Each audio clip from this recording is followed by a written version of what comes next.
Dear ladies and gentlemen, in the journey of life, we all crave companionship, not just of someone who looks good on a dating app, but someone who breathes with us, who laughs when we laugh, and sometimes even cries when we bleed. But love, my friends, is not just a poetry of hearts, it often becomes a math of wallets. When two people come together, whether under a starlit sky or in a registered court, they are not just sharing a home, they are entering into a contract both invisible and signed, one of love, one of money. Now don't be mistaken, love is not a business deal, but if you ignore the material, it will haunt you like an unpaid bill. Let's explore this with open eyes, not romantic fog. Because relationships don't break because love disappeared. They often break because expectations were never spoken, finances were never aligned, and ego came disguised as principle. If love is the soul of the relationship, money is the skeleton. You don't worship the bones, but without them, there is no body. So let us understand these contracts of love and money, not with fear or formality, but with awareness, clarity, and a bit of grace. Every relationship is a contract, spoken or unspoken, of expectations, trust, and responsibility. Whether you are conscious of it or not, the moment two human beings connect, truly connect, something forms between them. It is not physical, it is not legal, but it is very real. It is a kind of energetic agreement, a subtle bond made of emotions, words, silences, hopes, and even fears. We can call it love, companionship, or even destiny.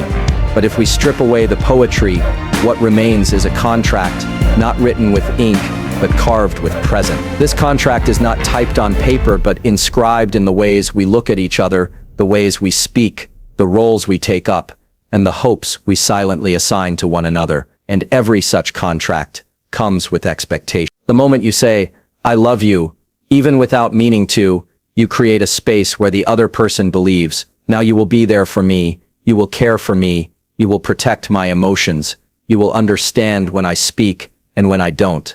We often pretend this is unconditional, but let's not deceive ourselves. There is always a condition. It may not be said aloud, but it is felt deeply.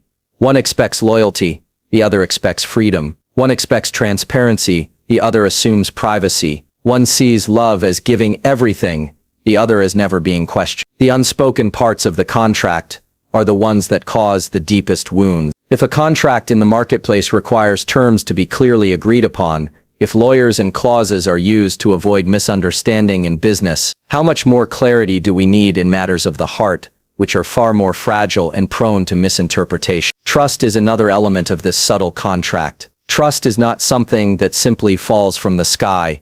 It is built moment by moment, promise by promise, honesty by honesty. It's not an eternal flame that burns no matter what. No, it is like a lamp that needs to be refilled with oil, gently protected from the winds of doubt, selfishness, and neglect. When trust breaks, it is not always because of betrayal. Often, it dies a slow death, the result of small irresponsibilities, unspoken frustrations, or the piling up of unmet expectations. Responsibility then is the spine of this invisible contract. Responsibility does not mean obligation. It means your ability to respond to another person's needs, joys, struggles, and even their silence. If you are in a relationship and you do not feel the urge to rise when the other person falls, if you do not care to listen when they speak their truth, if their pain does not stir something within you, then the contract is hollow, and it will not stand the test of time. Now some might ask, why should love be a contract at all? Isn't it sacred?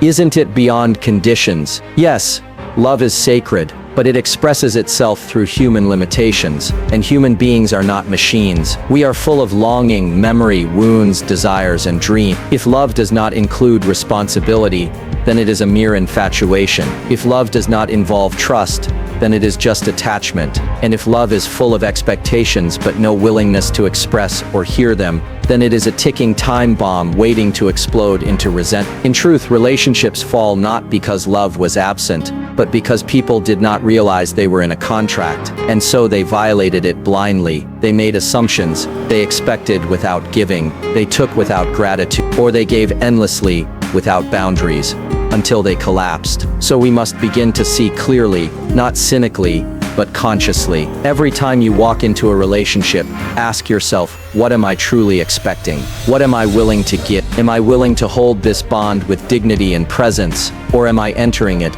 only to extract comfort or validation? When two people enter such a conscious contract, not one of possession but of participation, they begin to grow, not just together, but individually. They become more aware, more grounded, more generous. Then the relationship becomes a path, not a prison. It becomes not a compromise, but a deep collaboration between two evolving souls. And that, dear ones, is a sacred contract worth keeping. Not because it was never broken, but because both hearts learned to re-sign it, again and again, with clarity, care, and commitment. Love without clarity becomes confusion. Money without alignment becomes conflict. Human beings have always chased love like it is the final jewel in the crown of existence. From songs to scriptures, from poetry to personal journals, everything seems to point in one direction. Love is the answer. But rarely do we pause to ask, what is the question? And more importantly, do we understand the terrain of love? Or are we simply lost in its mist, calling it magic while tripping over our own illusions? Love at its most profound is not a feeling. Feelings come and go. One day your heart races at the sound of their voice. Another day, their silence cuts deeper than a knife. So what is love truly? It is not emotion. It is perception. It is a way of seeing another being as not separate from yourself. But when that perception is not accompanied by clarity, it becomes a beautiful fog, perhaps, but a fog nonetheless. Many people fall in love not with the person but with their own projection. They fall in love with what they hope someone is, not who they truly are. And so, in the absence of clarity, love becomes a hall of mirrors, where you see only yourself, your wounds, your desires, your expectations, all reflected back, but you don't see the other person at all. You love a dream, not the reality. This is why, despite having strong feelings, many relationships collapse, not because love was weak, but because it was never clear. No one asked, what are we really building together? What are our values? What do I mean by commitment? And does that match what you mean? Instead, people assume love means the same thing to both. They assume fidelity, honesty, emotional support, or even financial sharing, without ever talking about it. And when the assumptions don't match reality, the confusion becomes unbearable. What started as affection slowly mutates into bitterness. This is where money enters the picture, not as a villain, but as a mirror. Money reveals the architecture of your inner life. How you spend, save, give, or hoard money is a reflection of your values, your fears, and your view of the world. When two people enter a relationship, they bring with them not just love, but financial DNA. One may see money as a tool for freedom, another as security. One may spend spontaneously, the other only after calculation. And yet, if this difference is not spoken, it doesn't take long for love to turn into power games. Conflict around money rarely starts with money. It begins with misalignment. Misalignment in priorities, in transparency, in what's considered when one partner hides debts or another controls the money as a form of dominance, the relationship begins to corrode, not financially, but emotionally. Trust evaporates, resentment simmers, and slowly both individuals begin to live like roommates in a contract they never consciously signed. When money becomes a battlefield, love becomes the casualty. And the irony is, most of these battles are preventable, not through more wealth, but through more awareness. It is not about how much you have in the bank. It is about how much you are willing to put on the table, emotionally, honestly, and courageously. Are you willing to ask, what is our shared financial vision? How do we navigate differences in spending? What boundaries and freedoms feel respectful to both? These conversations don't destroy romance. They refine it. They transform love from a fog of feelings into a structure that can stand the storms of life. We must understand this. Love without clarity is like a river without bank. It may flow wildly for a time, but eventually it floods and destroys the very land it was meant to nourish. And money without alignment becomes a poison that seeps into the foundation of intimacy, corroding everything silently until the house collapses, not because of hate, but because of confusion. In today's world, we often separate the emotional and the material as if they belong to different planets, but they don't. They meet inside us. Every time you say, I love you, Remember, it is not just a declaration of emotion, it is an invitation to build something real. And building requires clarity about what we want, what we fear, how we live, and yes, how we handle money. Clarity is not cold, it is compassionate. Alignment is not control, it is co-creation. If two people can sit across from each other, not just to dine or kiss, but to understand, then love becomes not a gamble, but a garden, and money becomes not a battlefield, but a resource to nurture that garden. And so let us stop romanticizing confusion as mystery, and let us stop treating money as a dirty word in love. For when clarity meets alignment, even ordinary relationships become extraordinary journeys. And when they don't, even great love stories end in silence. Not because they lacked feeling, but because they lacked form. Open conversations about finances are not anti-romantic. They are acts of love, with eyes wide open. There is a peculiar myth that has taken hold of modern love, that speaking about money somehow diminishes the beauty of intimacy, that conversations about bills, budgets, or bank balances are mundane interruptions in an otherwise poetic narrative, that love is sacred and money is profane, that if you truly care for each other, such talks should be unnecessary, even distasteful. But let us pause and look a little closer. Is this belief true, or is it convenient? Is it wisdom, or is it fear hiding in the robes of Rome? What could be more intimate, more sacred even, than two people willing to stand in truth together? What could be more romantic than the courage to look at reality, not just fantasy, and say, let us build not just dreams, but a foundation under them? We must understand, money is not just currency. It is not just digits in an account or coins in a purse. Money is energy. It carries your effort, your time, your discipline, your fears, and your freedom. Every coin has a story behind. Every rupee, every dollar, every note in your hand is soaked with the sweat of your labor, your choices, your history. So when two people join in a relationship, they are not just combining their hearts, they are also joining their karmas around money, their emotional residues around wealth, scarcity, status, and control. And yet many couples step into relationships without ever laying these inner truths on the table. They talk of where to travel, how many children to have, what color the curtains should be, but not of debts, incomes, spending patterns, or financial fears. Because they believe that love should rise above the so-called dirty details. But when these details are ignored, they don't disappear, they fester in silence. The irony is that money remains the leading cause of divorce and domestic friction,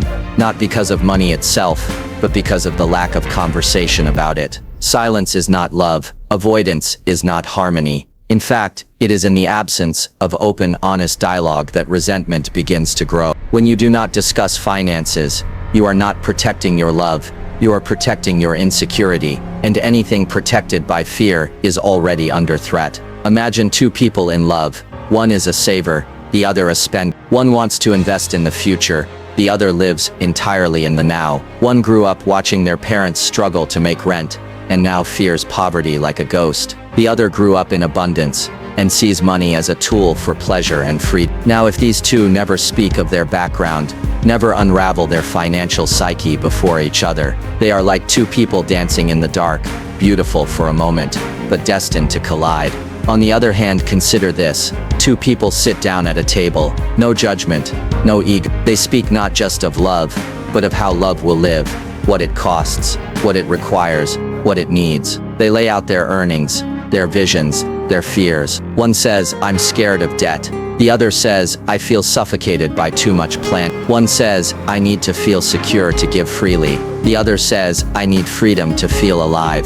Now here is romance, not in flowers or candlelight, but in raw vulnerability, in the willingness to share one's invisible burdens, and to carry another's in return. This is not a business meeting. This is not a legal contract. This is sacred dialogue, the kind that builds not just a relationship, but a real breathing partnership. For too long we have mistaken silence for peace. We have mistaken avoidance for maturity. But love cannot grow where truth is not spoken. And the truth is this: money will touch every part of your shared life, where you live, how you eat, how you raise children, how you retire, how you help your parents, and even how you argue. If love is the soul of the relationship, finances are the nervous system. You cannot see it, but if it is injured, everything else suffers. And it is only through conversation, open, courageous, consistent conversation, that this system stays healthy. So let us not fear that. Let us not see financial conversation as a threat to romance. Instead, let us see it as a fire ceremony, a cleansing. When two people are willing to lay down not just their dreams, but also their data, not just their hearts, but their habits, they are not reducing love. They are elevating it from fantasy to form, from illusion to intimacy. In this way, love becomes not a leap into the unknown, but a walk into the known, hand in hand, not afraid of what might be revealed, but grounded in what has been shared. If your idea of love is they should understand me without speaking, you're preparing for a silent war. Human beings carry a strange contradiction in the heart. On one side, we desire to be known fully, to be understood without effort, to be held emotionally without explanation, and yet, on the other side, we hesitate, even refuse, to speak openly, to express what we feel, need, or expect. This contradiction is especially intense in romantic relationships. We imagine, sometimes unconsciously, that the person who loves us should simply know what we feel. They should be able to sense when we are hurt. They should understand our silence. They should decode our moods. They should grasp what we didn't say and say exactly what we hope to hear without us asking. We expect telepathy and then get disappointed when what arrives is confusion. This is the beginning of the silent war. Because in truth, love does not make someone a mind reader. Even the most attuned partner is not an oracle. They are not sitting inside your nervous system. They do not have access to the childhood wounds that shaped your triggers. They do not hear the inner dialogues you conduct late at night. They do not carry the invisible burdens you silently lug around unless you invite them in, unless you speak. But instead of speaking, we often wait. We wait for them to notice. We wait for them to ask the right question. We wait for them to apologize for what they didn't know they did. And when they don't, which they often won't, because they are also human and also waiting, the silence deepens. That silence, my friends, is not peace. It is unspoken pain curled into itself. It is the breath before the argument. It is a volcano that has not erupted yet, but will. The greatest conflicts in love do not come from differences. They come from misinterpretation and unexpressed expectations. One partner feels neglected, but does not say it. The other feels pressured, but keeps it in. One assumes the other should be more affectionate. The other assumes everything is fine. Days pass, then weeks, then one day, a simple question, did you take the trash out, explodes into a shouting match about responsibility, love, and respect. But it's not about the trash. It was never about the trash. It's about the growing mountain of unsaid truths. And all of this could be softened, not necessarily solved in a moment, but softened with communication. There is no intimacy without communication. There is no harmony without expression. Yet, for so many, speaking truth feels like risk. Perhaps you were taught that sharing your needs is selfish, or that expressing your hurt is weakness, or that talking too much about emotions will ruin the mood. So you withhold, you minimize, you rationalize, and meanwhile, your partner is left guessing, and often guessing wrong. We must shed this romantic illusion that true love requires no words, that if someone really loves you, they'll just know. That's not love, that's mythology. Real love is not an instinct, it is a practice of showing up with your voice, of articulating your needs without blaming, of revealing your inner world even when it's messy, of creating a space where both of you are not just lovers, but translators for each other's hearts. And yes, it takes effort. Yes, it takes maturity. But what else is love for, if not growth? When two people communicate, not just about what's wrong, but also about what's beautiful, something sacred happens. Trust expands, misunderstandings shrink. You no longer have to live in the anxiety of waiting for them to get it. You empower them with knowledge about you. You give them the map to your emotional terrain, and in return, they can walk more carefully, more lovingly, more truly. Let us not romanticize silence. It is not golden in relationships. It is lead, heavy, and toxic. Let us not worship the kind of love where you must suffer quietly to prove how deep your devotion runs. That is not deep. It is buried. There is a difference, And let us remember, communication is not just speaking louder, it is speaking cleaner. It is not a verbal dump of complaints, but an invitation into understanding. It is the choice to say, "This is how I experience this," rather than, "You always do that." It is a dance between honesty and compassion, truth and tenderness. You can spend a lifetime with someone and still not know their heart if you never ask the right questions. And someone can love you with all their being, but still hurt you if you never teach them how you need to be loved. So speak, not because you are right, but because you want to stay connected. Speak, not to control, but to include. Speak, not to fix every problem instantly, but to prevent the slow erosion of love that silence always brings. Because in the end, love is not about finding someone who just gets you. It's about being willing to be gotten, which means letting yourself be seen, heard, and known. And that begins with a voice, a breath, and the courage to speak. When your heart whispers, "They should know," there is a hidden ledger in most relations. It is not kept on paper, nor stored in spreadsheets. It is invisible, but always active, a running emotional and transactional account of who gave, who received, who sacrificed, who compromised, who stayed silent, who showed up, and who did not. You may not think you are keeping score, but often deep within the folds of your being, you are, we all are, not necessarily out of malice, but out of a longing for fairness, out of the fear of being taken for granted, out of the pain of feeling like you are giving more than you are receiving. But this unseen ledger, this habit of comparison, is one of the quietest killers of love. In the beginning of a relationship, we give freely, effort feels effortless, time is offered generously, money flows with affection. We rearrange our days, alter our routines, stretch our limits, and we do it with joy, because love has that intoxicating power. It softens resistance, and generosity becomes natural. But over time, if these offerings are not met with awareness and reciprocity, a shift occurs. The mind begins to tally, not out loud, not aggressively, but subtly. I paid for the last 3 dinners. I've been doing all the emotional labor. I gave up so much to be with them. What did they give up for me? Now there is nothing inherently wrong in noticing imbalance. Awareness is healthy, but when this awareness hardens into silent resentment, when the spirit of giving transforms into a demand for equal return, love begins to contract, because love cannot thrive where there is constant accounting. Love is not a transaction, it is a present. But when fairness becomes a calculation rather than a feeling, we reduce love to a business agreement. This is especially true when it comes to money. One partner earns more, the other contributes more emotionally, one provides financially, the other holds the home together. But when these contributions are not seen, not named, not valued equally, the resentment begins to take root.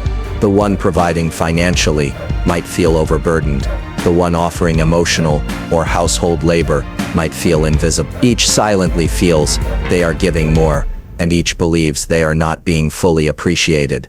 Now you have a relationship where both people feel like the giver, and neither feels like the receiver. This is where entitlement enters. One person begins to think they owe, the other thinks they don't see all that I do.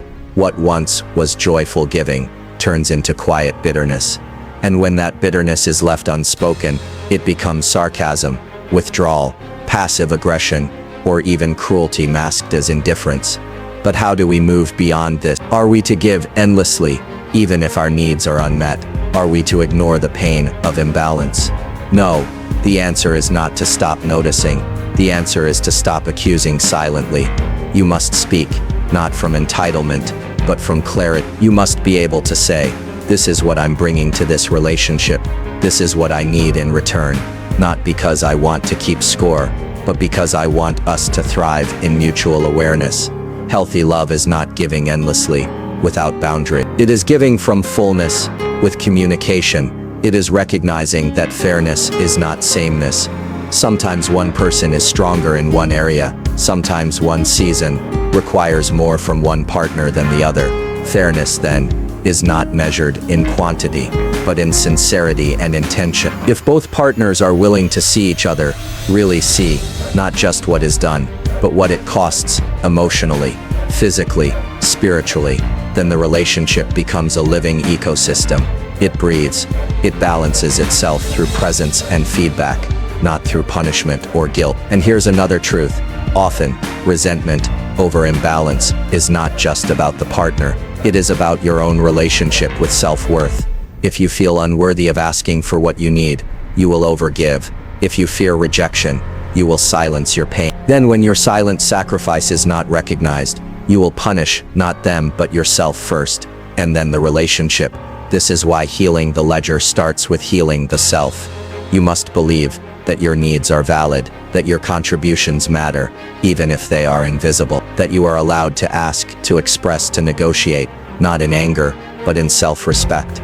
Because true love is not blind, it is not silent, it is not martyrdom, it is honest, conscious, reciprocity. It is the dance of giving and receiving, of offering and being replenished, of serving each other not from obligation, but from mutual reverence. So ask yourself often, am I giving from a full heart, or from fear? Am I receiving with gratitude, or with guilt? Am I keeping score because I feel unseen, or because I have not spoken? These questions are not easy, but they are necessary, because love, real love, cannot be measured in ledgers. It can only be nurtured in awareness. Let your relationship be not a courtroom, with records of every wrong and right, but a sanctuary where both of you can grow, speak, and offer, not perfectly, but consciously, where giving is not a strategy, and receiving is not an expectation, but where both are acts of mutual trust. When love is freed from silent scorekeeping, it becomes a field wide open and alive, where both can run toward each other, not to settle debts, but to build dreams. When two people fall in love, they imagine that their union is a meeting of heart. But the truth is, it is also a meeting of histories, lineages, cultural beliefs, wounds, and deeply buried, unconscious contracts about power, especially when it comes to money and decision-making. These power dynamics are rarely visible at first. They don't walk into the room, waving a flag. No, they slip in quietly, hidden behind preferences, disguised as habits, cloaked in tradition. One person naturally assumes control of the finances. The other naturally defers. One partner begins making decisions about investments, property, or major purchases without discussion. The other rationalizes their silence. They're just better with money. Or worse, I don't want to cause a fight. But what is happening here is not just delegation. It is the formation of an invisible hierarchy. And when there is hierarchy, there is no true partnership. Let us be very clear. Power, in a relationship, does not always wear the face of domination. It often wears the face of assumption. It says, because I earn more, I decide more. Because I have more experience, I control the choice. Because you don't understand these things, I'll take care of them. This can sound practical on the surface, but beneath it often lives a pattern of inequality, not just in action, but in energetic way. You see, when one person silently holds the reins for too long, the other begins to shrink, not because they are incapable, but because they have not been invited to participate. They begin to doubt their own voice, and over time, even forget what it sounds. Decisions happen to them, not with them. Money becomes a language they feel they cannot speak, and from that silence, resentment begins to rise, slow, thick, and poisonous. Power imbalance in money is not about who earns more. It's about who is heard more, who feels entitled to decide, who is allowed to say no, who is given space to ask questions without being made to feel small or foolish. In many households, the one who brings in the larger income begins, unconsciously, to treat their partner as a dependent, not just financially, but emotionally and intellectually. And the other partner in turn begins to behave like one. This dynamic, even when cloaked in politeness, is deeply corrosive, because it turns a relationship into a parent-child dynamic, rather than an adult-to-adult sacred bond. But here is something more subtle. Sometimes, the partner with less financial power begins to manipulate in softer ways. They may use emotional leverage, guilt, or withdrawal to exert influence, because direct power is not available to them. This is no less damaging, because manipulation is not a substitute for equality. When decisions are not made in the light, they breed shadows, and yet many couples live for decades inside these shadows. Why? Because it feels familiar. Most of us grew up witnessing some form of imbalance.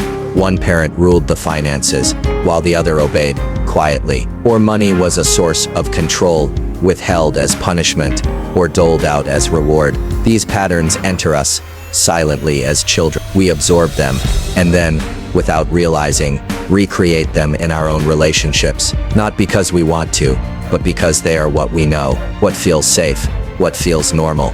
But there is nothing normal about giving up your voice. There is nothing sacred about handing over your sovereignty to keep the peace. Power, when left unexamined, turns love into quiet obedience, and obedience is not the same as devotion. So what does conscious power look like? It looks like conversation before action. It looks like inviting your partner into the process of financial decision-making, even when you believe you know better. It looks like slowing down enough to ask, what do you think? How does this feel to you? What would make this feel? It looks like breaking the momentum of silent authority and replacing it with deliberate inclusion. And for the partner who has been silent, it looks like stepping forward, not with blame, but with presence. It means saying, I want to be more involved. I may not know everything, but I can learn. My voice matters here. This is not about rebellion. It is about reclamation of agency, of equality, of shared power. Because love is not hierarchy, it is collaboration. Not an empire with a king and a subject, but a circle where both stand equally, side by side, with their hands on the center of their shared life. This kind of love requires work. It requires awareness of not just numbers in a bank, but energy in a relationship. Who leads, who follows, who speaks, who listens, and why. Sometimes balance means redistribution, not just of money, but of responsibility, of voice, of space. It means confronting your own fears, the fear of losing control, the fear of stepping up, the fear of being wrong, the fear of being seen. These fears must be met together, with compassion, because behind every unhealthy power dynamic, there is fear on both sides. One fears being irrelevant, the other fears being overwhelmed. One fears chaos, the other fears invisibility. Only love, conscious, spoken, courageous love, can create a space where these fears are named, heard, and released. So let us examine the way we hold power in our relationships. Let us not simply aim to avoid conflict, but to understand it before it arises. Let us ensure that neither money nor decision-making become tools of domination, subtle or overt. So many relationships begin with fire and collapse into ash, not because love was lost, but because attention was, and yet most people never notice this until it is far too late. They wake up one day next to someone they once adored and feel only distance, not hatred, not anger, just emptiness, as if the soul of the connection had quietly packed its bags and left during the night without slamming the door. And because somewhere along the way, what was once sacred became routine, what was once intentional became automatic, and what was once precious became background noise. Love, like any living thing, must be and the food of love is not grand gestures or cinematic romance, though those may have their place. No, the food of love is attention, sincere, present, conscious attention. But attention is one of the first things to decay when the demands of life take center stage. Jobs, deadlines, children, stress, fatigue, they all form a loud orchestra, and in that noise, we stop hearing each other. We stop noticing the small things, the change in tone, the quiet sigh, the silent need. We stop looking into each other's eyes when we speak. We begin to talk while doing something else, cooking, scrolling, walking, typing. We believe we are communicating, but we are not connecting. And without connection, love starves. In the early stages of love, you watch each other like artists watch a sunset, curious, awed, tender. But years pass, and the sunset becomes familiar. You stop watching. You assume you've already seen it. You assume there's nothing new to discover. But people are not static. Your partner is becoming someone new every day, but you will only know who they are becoming if you are still looking, still listening, still wondering. There is a moment in most long-term relationships when one partner says, quietly, I don't feel seen anymore. And what they mean is not that you don't love them. What they mean is, you're no longer awake to me. You see the role I play: mother, husband, provider, partner, but you no longer see the person. You don't ask questions like you used to. You don't explore. You don't respond to my subtle shifts. This hurts more than any fight, because to be unseen while in love is to be lonely while lying next to someone. That is a loneliness deeper than solitude. It is the loneliness of becoming invisible inside your own story.